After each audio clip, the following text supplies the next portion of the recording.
It's draft season. Well, it's definitely coming quick. John Schmeelk, Tony Pauline with you. Our partner, Eric Crocker, is on the move back to California to celebrate the holidays with his family. He'll be back with us next week. So just a two-man crew today. It's all brought to you by Tommy Hilfiger, a PVH brand and an official partner of the New York Football Giants. And, of course, this is an NFL Draft podcast. So even though I work for the Giants, this is just about the draft here, folks. So if you're into the draft, make sure you go subscribe on your favorite podcast platform. Tony, how are you, man?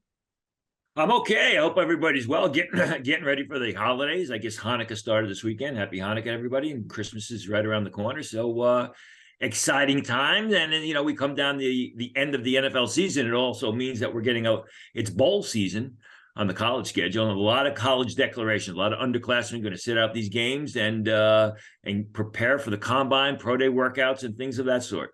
Yeah, no question. I got to celebrate the first night of Hanukkah. I'm not Jewish, so I didn't really celebrate, but getting 3 hours of sleep, coming back on a train from Washington, D.C. after a Giants win. So always good coming back after a win. But if I seem a little bleary-eyed, it's because 2 of my 3 hours of sleep came on the cold floor in my office. So bear with me, folks. I ask you kindly.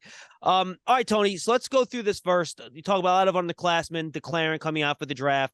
Let's start with 2 guys that didn't declare, but we know they're going to come out, but they said, we're going to play in the Sugar Bowl, and that's Alabama. Bryce Young and Will Anderson both going to play in the game. We expect them both to declare shortly thereafter. They haven't yet, so we're not going to go into them as prospects. But those are 2 of the guys that decide, look, we're going to play in this bowl game, even though they're not in the college football playoffs. Very interesting. And I guess they look at it as unfinished business. I mean, you expect Alabama to be in the college football playoffs, if not the national championship.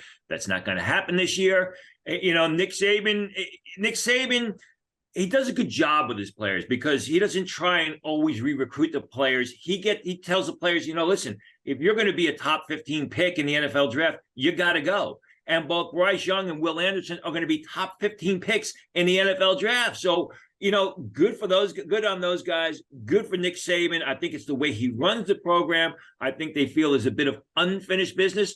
Cross your fingers. Just hope everybody comes out of the game healthy.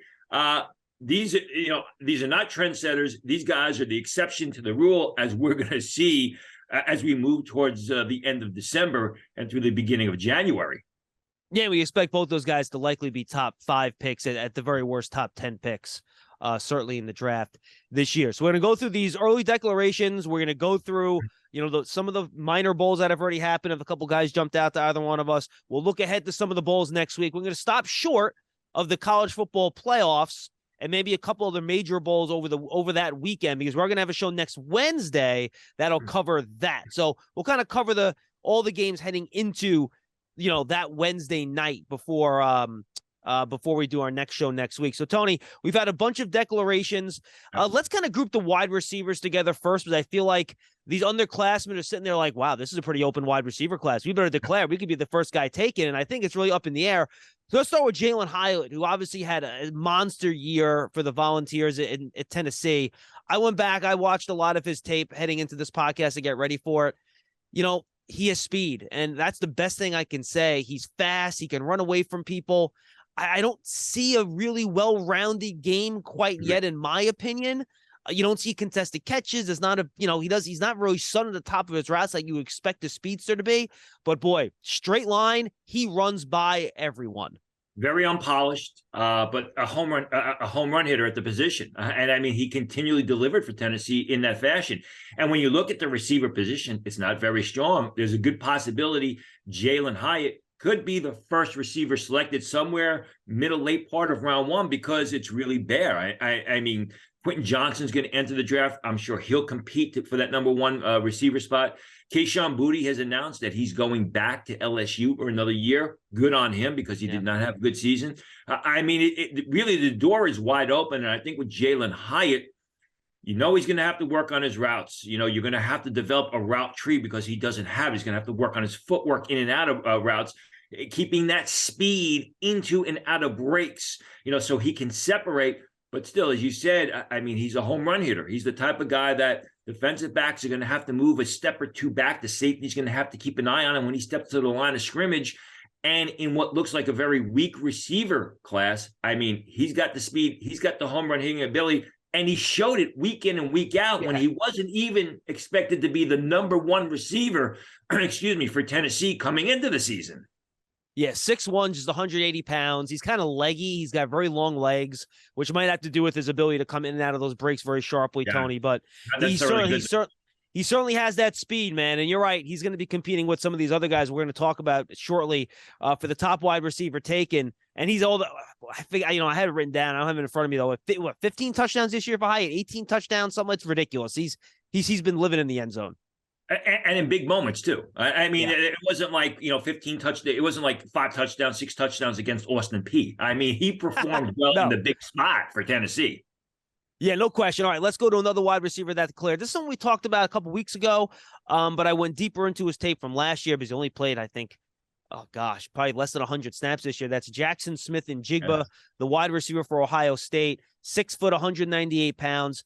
He was very productive last year when he was on the field with Olave and Garrett Wilson. He had 80-something catches, over 1,000 yards that year. Maybe I think 94 catches, maybe even. Really productive year. He had the Monster Bowl game, obviously.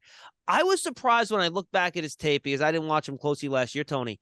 This guy was exclusively a slot wide receiver. He barely played outside at all. I thought he had pretty decent suddenness at the top of his route, but I didn't think he was as good as that Garrett Wilson in that regard, for example.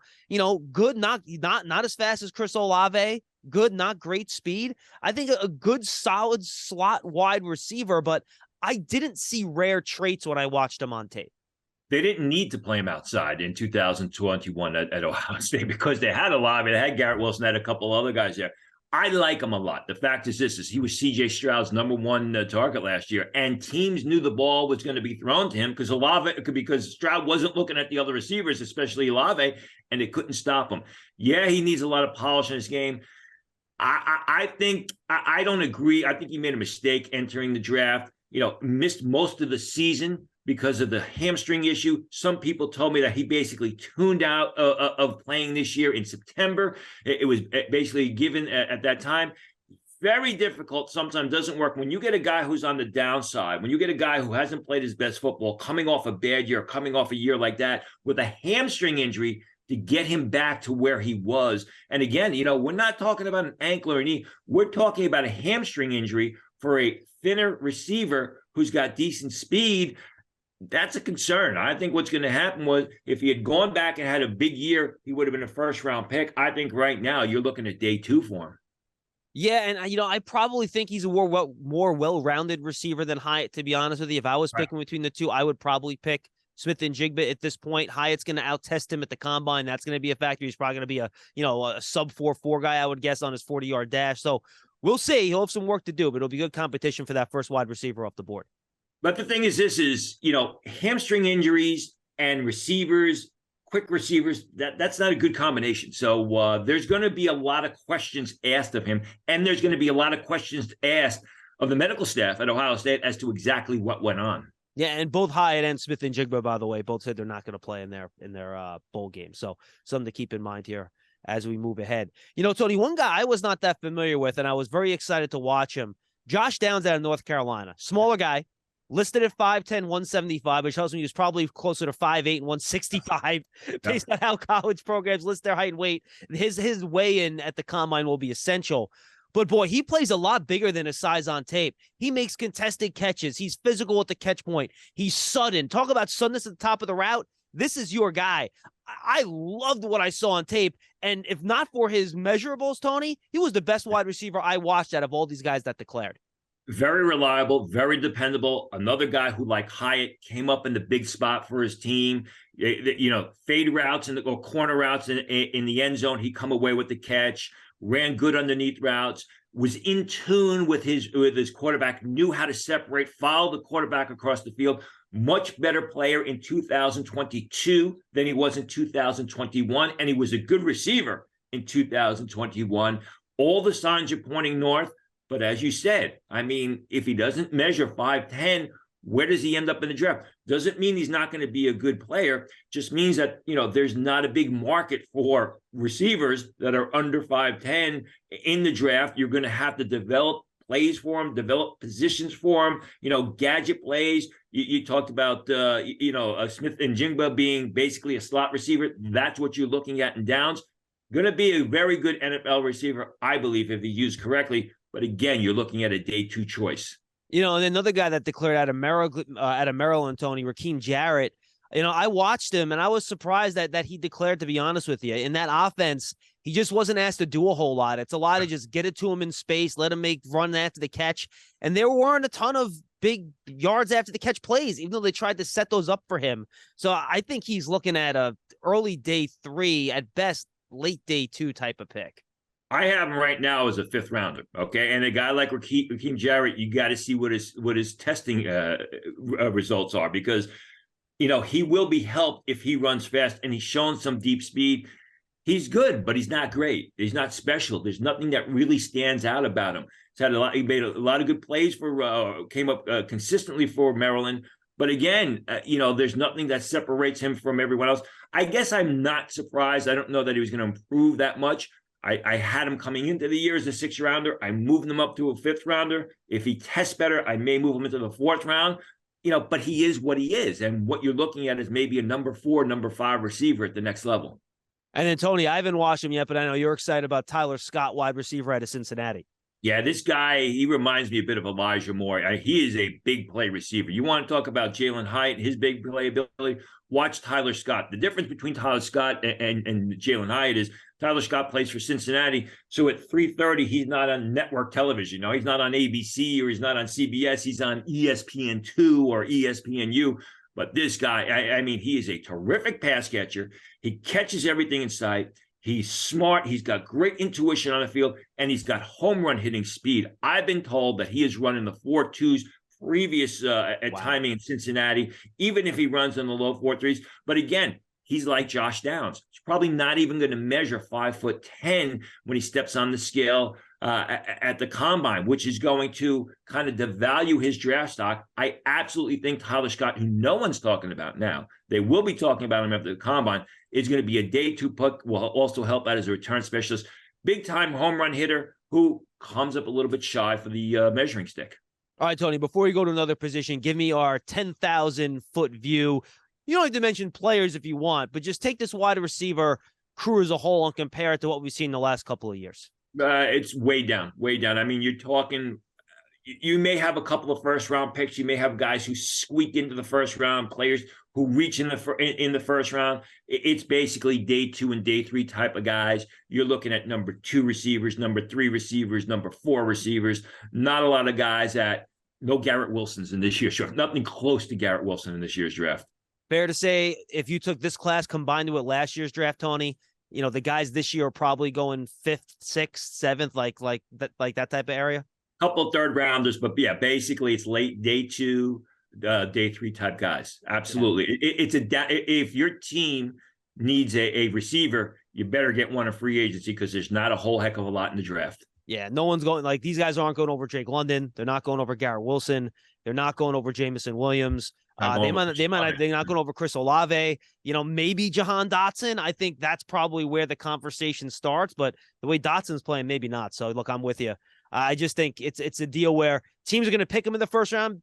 Teams are going to pick wide receivers in the 1st round because they need wide receivers. That doesn't necessarily mean that these are, number 1 X style wide receivers here. And even Jahan Dotson, he didn't have the great speed, but he was a tremendous route runner. He knew how to separate. He knew how to get open. Great hands. Everything in sight. Everything in sight, which you don't really see any of these. Even Rashee Rice, I did my Rashee Rice film work, and Rashee Rice is good, but there's not that extra oomph about his game that really gets you excited. But he's a good player. All right, let's stick on the offensive side of the boat, Tony. But before we head over to the defense, Michael Mayer from Notre Dame, the tight end, declared. I went back and I watched him. The impressive thing to me, this is a tight end that they plucked out of the late 80s, early 90s, Tony. He's 6'4", he's 265. Right. He'll block if they ask him. Look, he's not Mark Bavaro yet, but the guy knows how to block. Right. He's a really good route runner for a guy his size. He's quick out of his breaks. Boy, if you want a 2-way tight end and if you want to play a lot of 12 personnel, boy, he's a guy that I think every team's going to be targeting. And he's a 1st-round pick. He could be top 15. Last show we did, I compared him to Mark Bavaro because he is that type of two-way tight end. He's not the seam stretcher that teams like these days. He's not, the oversized receiver playing the tight end position, but he's really good at everything he does. He's got to pick up his blocking a bit, but they really didn't ask him to block all that much at Notre Dame because he was such a weapon in the passing game. Gets up in a crowd, comes down with the ball. Consistent pass catcher, big body guy, a Gronkowski type of big body guy that will carry defenders for yards after the reception.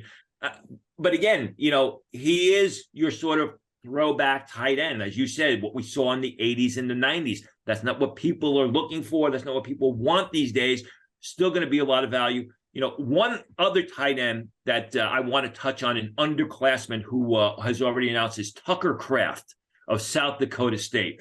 This guy to me is go dirt plus some, Tucker Kraft. If you go back and you watch the 2021 film, or I should say coming out of the summer, this year's summer, after doing the 2021 film, Tucker Kraft of South Dakota State was my number one rated non-Division I player, non-FBS player. He was my number one rated small school player. He is a phenomenal pass catcher.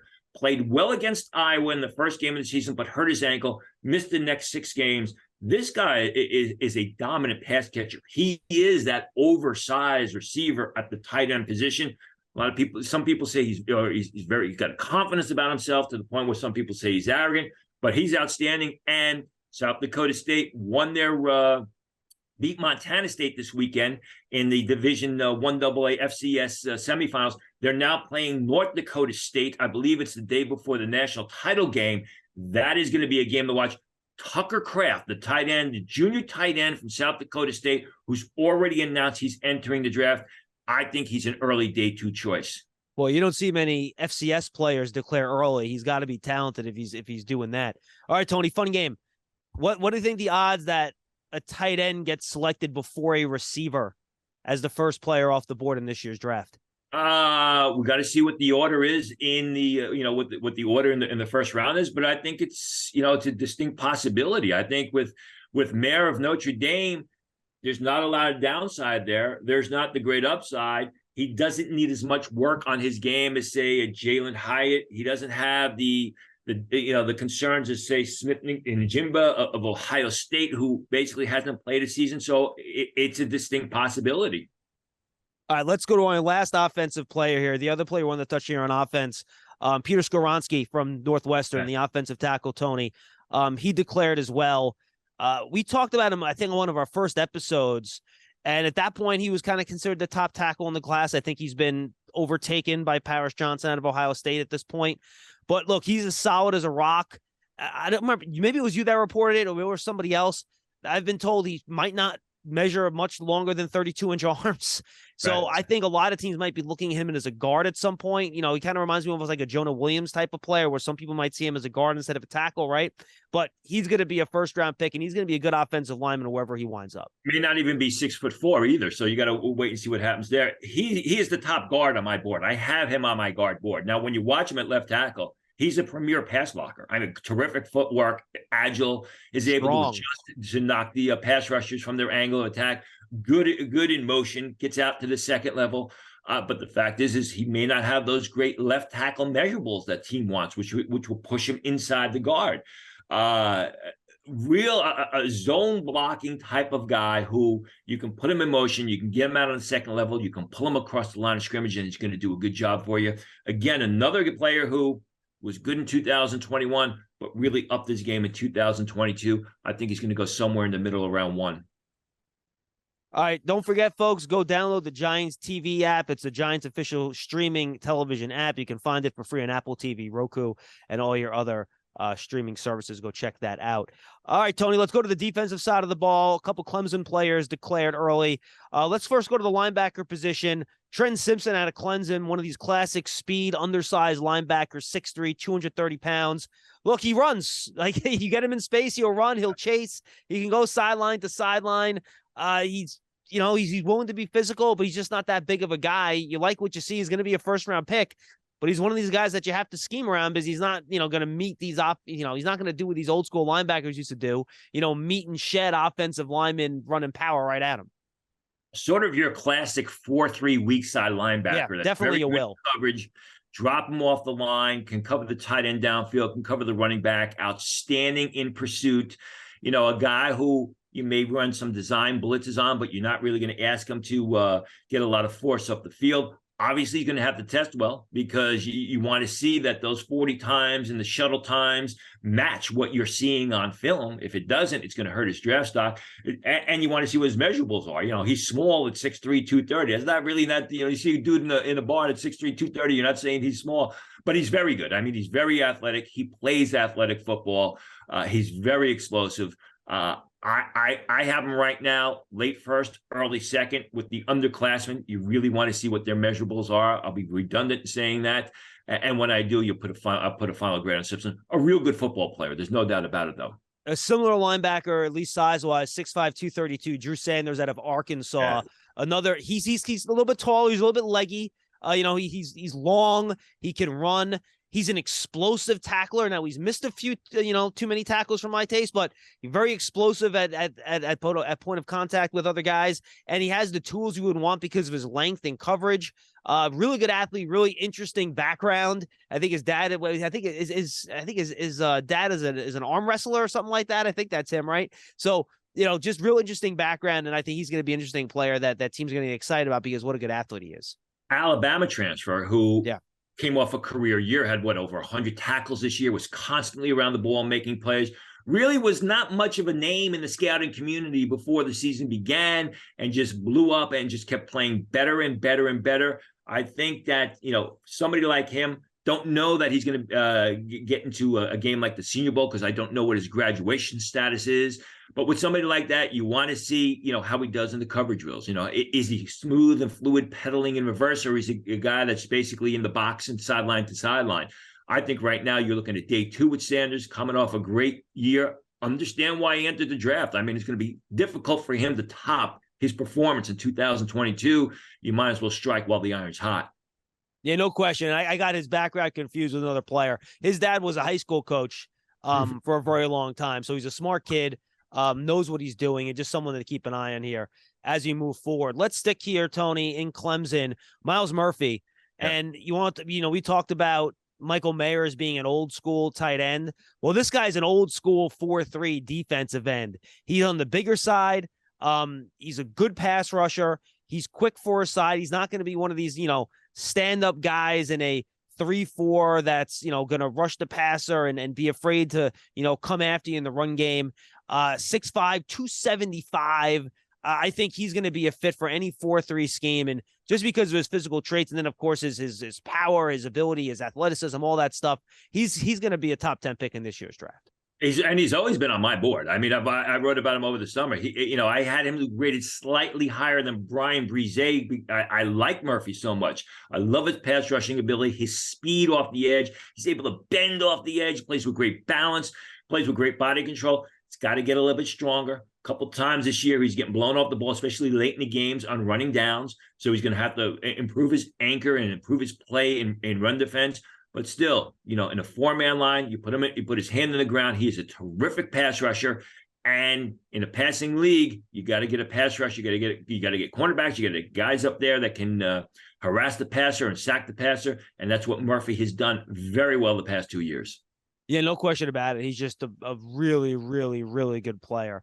All right, let's go to the other edge rusher that's coming out that we're going to talk about here, Tony, and that's B.J. Ojulari, younger brother to Azeez Ojulari, who's with the Giants. And, I watched him, and I saw a lot of Azeez Ojulari in him. He can kind of dip and rip on the edge. He's got good speed and good burst. I thought his length was really impressive. It allowed him to play the run a little bit better. He's more of your stand-up outside rusher in a base 3-4 that's going to go after the passer, but I think he's ability to be a two-way player. He wore number 18 for LSU, which is a big deal down there for the people that follow that program. And I think he's going to be another guy that's going to be highly sought after as a pure pass rusher off the edge in this year's draft. The versatility that maybe Myles Murphy doesn't have, in the sense that you can stand him up over tackle. You can put his hand in the ground, have him come out of a 3-point stance, shows a lot of athleticism in his game, shows the ability to backpedal, move laterally. Obviously, I don't think he's as polished as Murphy as far as his pass rushing skills are concerned. But he's got a tremendous amount of upside. He's only going to get stronger as he physically matures. He gets into an NFL weight training program. He has that athleticism. I always liked his brother at Georgia. I think this old Ojulari probably has more upside. Could absolutely see him going in the bottom half or middle of bottom half of round one. By the way, Tyson Bagent is the player, the Division II out of Shepherd, the quarterback. That has his father that's the arm wrestling champion. That's where I got those two confused there. And Tony, I know before we moved on and we move on to some of the bowl stuff, I know you wanted to talk about Ohio State and Michigan. They really haven't had their early declarations yet, and you wanted to talk about maybe which one of those players might end up declaring, and based on what you're hearing. Well, if we go back to our show after the Michigan-Ohio State game, you stated about how Ohio State has got so many more NFL prospects than Michigan, and Michigan pounded them because they play better team ball. What I'm hearing from Ohio State is it's going to be a floodgates. Once they lose, whether it be in the semifinal game to Georgia, if they're lucky enough to make it to the final game, everyone's coming out. There was talk that had Ohio State not made the playoffs, CJ Stroud would have already announced that he's entering the draft, and he wouldn't have played in the playoff game. We talked about Smith and Njigba. Paris Johnson, I'm told, is going to enter the draft. There's a good chance Paris Johnson, the left tackle. Very good chance Luke Whippler, the center, is going to enter the draft. Steel Chambers, that's a guy to keep an eye on. The linebacker who's a lot like Trenton Simpson in the sense that he's very athletic. He's a good pursuit linebacker. And their tight end, Cade Stover, I'm told, is also going to enter the draft. What I'm hearing out of Michigan is their top guys, or their top defensive guys, DJ Turner, the cornerback, has already decided on representation for the draft. He's going to enter once Michigan is out of the playoffs, whether it be the semifinals, the championship game. Mazi Smith, also very likely to enter. So is Mike Morris, the pass rusher, the edge rusher, who has done a terrific job this year, both standing up out of a three-point stance, BJ Ojulari type of player.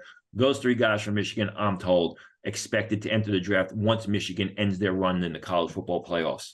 All right, we'll keep an eye on that. And of course, stay tuned to the draft season. We'll probably have some word on that once you get through some of these college playoff games as well. And then at some point, we're going to go through all the Senior Bowl stuff too. And, the Shrine Game. We'll talk to some people about some of the players going to those events as well. Hey, Giant fans, you got one more home game to go. Giants taking on the Colts on New Year's Day. Go to giants.com/tickets to find your game and secure your seat. And Tony, as the NFL kind of wraps up their regular season here, all the scouts are out looking at these bowl games. We already had a group of bowl games, none of the monsters, some smaller schools and stuff. Anyone over the last week worth of games caught your eye that you think fans should keep an eye on? UAB won their bowl game. I believe it was Friday they played. And they have two players who are going to the Shrine Game. One of them is the cornerback Sterling. The other one is their left tackle, Kadeem Telford, who really impressed me this season. Telford is a massive offensive tackle, 6'8", 332 pounds. He is a dominant run blocker. He is a right tackle prospect in the NFL. He's a guy who came back for his second senior season. He could have entered last year, but he rolled the dice. He came back. He played much better in 2022 than he did in 2021. I think he's got to shed a little bit of weight. I think he's the type of offensive lineman who's got to learn to bend his knees and do a better job blocking with proper pad level. But Kadeem Telford of UAB, who played on Friday in the bowl game, it is an definite late round possibility. I think if he shines at the Shrine Game, he'll really help his draft stock. And I think he's a legitimate next level prospect, a guy you're going to get in the late rounds, could develop him down the road as a starter, could be an inexpensive swing tackle based on his experience at Alabama Birmingham playing left tackle. All right, let's look ahead now, Tony. Unless there's someone else you want to touch on, feel free. For the games that already took place, we got a few bowl games coming up. I'll just list a bunch of them, and you could pick out anybody that jumps out to you. Monday night, Marshall, UConn. The 20th, you get Eastern Michigan, San Jose State, Liberty, Toledo. On Wednesday, Western Kentucky, South Alabama. Then you get in some of the bigger names here. Baylor Air Force in the Lockheed Martin Armed Forces Bowl. You get Wake Forest, Missouri in the Home Mortgage Bowl. Louisiana and Houston. Then you got, into the weekend here and early next week, New Mexico, Bowling Green, Wisconsin, Oklahoma State, Anybody from those games that really jump out at you that you think are worth talking about? The floor is yours. Well, the problem is a lot of the top guys have already opted out. You look at Florida State, Oklahoma, you look at that would have been a great matchup between Alex Verse, the pass rusher from Florida State, who I'm told is going to enter the draft, against Anton Harrison, the left tackle from Oklahoma, who's already entered the draft, and he's out in the West Coast right now training for the combine. So unfortunately, that kind of ruins those matchups. Eastern Michigan plays San Jose State. Eastern Michigan has got a terrific pass rusher by the name of Jose Ramirez, another guy who went back for a second senior season, played really well this year. I think he's a late round pick. You look at Wake Forest against Missouri. I haven't heard about Chris Abrams-Drain, the cornerback from Missouri, but he is expected to enter the draft. I have not heard that he's not going to play in this game. If he does, Sam Hartman, the Wake Forest receivers, against Chris Abrams-Drain of Missouri, who's expected to be a day 2 pick once he enters the draft. That is a matchup to watch. NC State has got a terrific linebacker who has had an injury history in the past. His name escapes me right now. Hang on. Sorry. Tony has his spreadsheets, folks. He has everybody in his spreadsheets. He's just got to find them. That's it. Peyton Wilson. I'm sorry. Peyton Wilson from North Carolina State. He's athletic. He's explosive. When you watch him as a player, he is legitimately a day 2 linebacker. But when you look at the medical history, which is multiple shoulder issues, he's more of an undrafted free agent. So that's a guy to watch in the bowl season. Very good. So check that out. And again, we'll be back next Wednesday with another episode. And you can, of course, we'll go deeper into some of those bowl games, and we'll hit up the first round of the college football playoffs as well. 2 more things, Tony, before we say goodbye. Mike Leach tragically passed away last week. Still no details. I know the reports are that it was a heart issue. But just a big loss for college football and the sport. You can't find anyone with a bad thing to say about the guy as a person. Obviously, you watch his press conferences, you know what a worldly guy he is. He has a lot of opinions about a lot of subjects. But more importantly, from an X's and O's standpoint, Tony, he changed college football, and he changed high school football, and it's in the process of changing NFL football. Yeah. What he did with that air raid system has leaked into everything everyone does, and he's an innovator, and he deserves all the credit in the world for doing that.